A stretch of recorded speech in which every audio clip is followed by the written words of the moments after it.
polisi telah menetapkan tersangka baru dalam kasus pembunuhan gadis penjual gorengan, Nia Kurniasari, yang berusia 18 tahun di Padang Pariaman, Sumatera Barat. Tersangka baru itu yakni Paman Indra Septiawan, yang berinisial MJ, berusia 26 tahun. Kita menetapkan tersangka baru. Itu paman dari Indra berinisial MJ, dikata Kapolres Padang Pariaman AKBP Ahmad Faisal Amir. MJ ditetapkan sebagai tersangka usai penyidik Polres Padang Pariaman melakukan pengembangan penyidikan terkait kasus kematian Nia. Peran MJ dalam kasus ini adalah melakukan perintangan atau menghalangi penyidikan. Dia ditetapkan tersangka dari laporan polisi dari penyidik tentang adanya perintangan dalam penyidikan dalam kasus ini. Itu ditetapkan melanggar pasal 221 sub ungkap Faisal. Selain itu, MJ juga ditetapkan sebagai tersangka dalam kasus lain.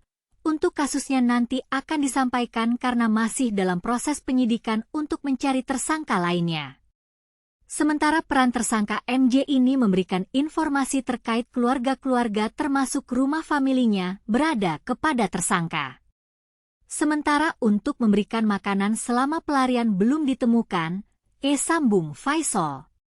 Faisal menyebut pihaknya saat ini sudah menahan MJ.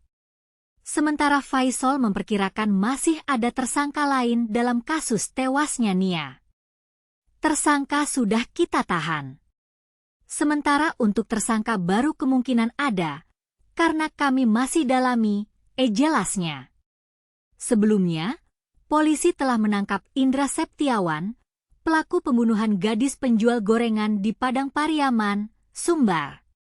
Indra dijerat pasal berlapis hingga terancam hukuman 15 tahun penjara. Hal itu diungkap Kasat Reskrim Polres Padang Pariaman, Ibtu A.A. Regi.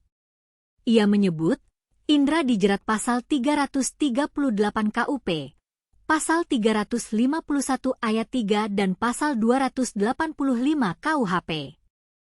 Kapolda Sumbar, Irjen Suharyono juga menegaskan pasal berlapis yang menjerat Indra saat memperlihatkan tersangka dalam konferensi pers.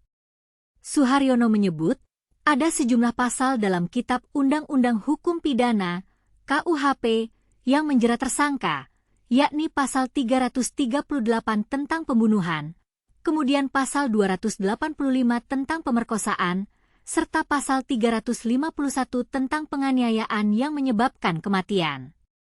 Pertanyaan yang muncul adalah, apa motif MJ dalam melakukan perintangan atau menghalangi penyidikan? Apa hubungan MJ dengan Indra Septiawan, pelaku pembunuhan gadis penjual gorengan? Dan bagaimana polisi akan mengembangkan penyidikan untuk mencari tersangka lainnya dalam kasus ini? Dalam kasus ini, kita dapat melihat bahwa polisi telah melakukan upaya keras untuk mengungkapkan kebenaran dan menangkap pelaku pembunuhan.